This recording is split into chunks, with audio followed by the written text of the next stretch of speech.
Have you ever noticed that sometimes nothing bad has happened yet, but your brain is already preparing for it?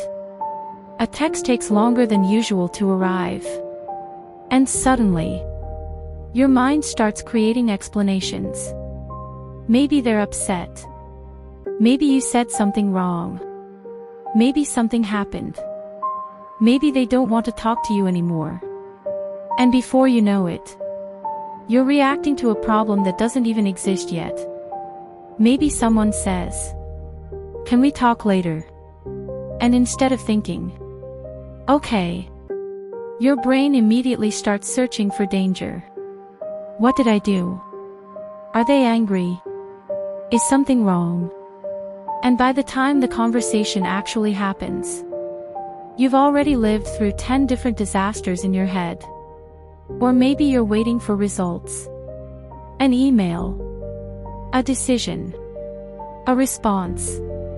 And instead of imagining things going well, your brain automatically jumps to the worst possible outcome.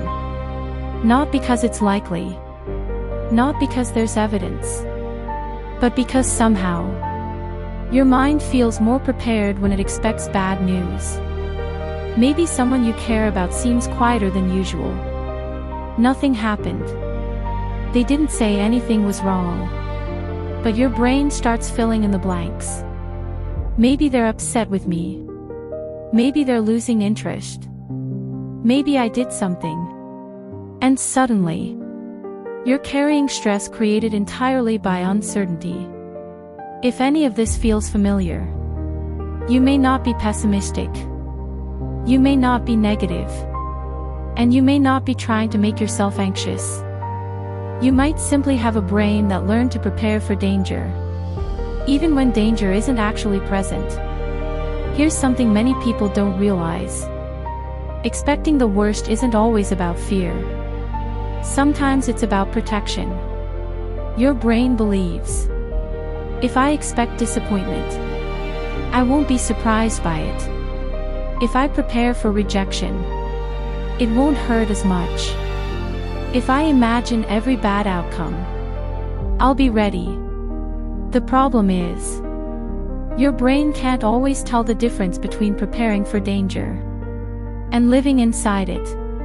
For some people, expecting the worst started after being surprised too many times.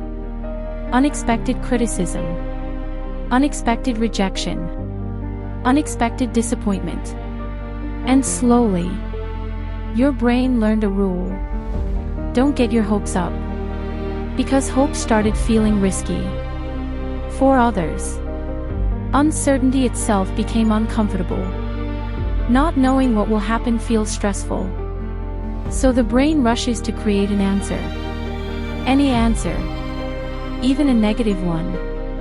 Because certainty feels safer than uncertainty. Even when that certainty isn't real. And sometimes, your brain is trying to create control. If you can predict the bad thing, maybe you can avoid it. If you can prepare for it, maybe it won't hurt as much. But often, all that preparation turns into suffering for events that never happen. The strange thing is, many people who expect the worst aren't irrational. They're often thoughtful, caring, observant, sensitive. They're simply trying to protect themselves from pain. The problem is, they end up experiencing that pain twice. Once in their imagination, and again if it actually happens. What if not knowing is okay? What if uncertainty doesn't always mean danger? What if every unanswered message, every delayed response, every unknown outcome, doesn't need an immediate explanation? You don't have to believe everything your mind predicts. Thoughts are possibilities, not prophecies. If you relate to this, tell me in the comments below. Which situation feels most familiar? Waiting for a text. Waiting for results. Assuming someone is upset. Or something else entirely. Because understanding why your brain expects the worst is often the first step toward teaching it that not every uncertainty is a threat.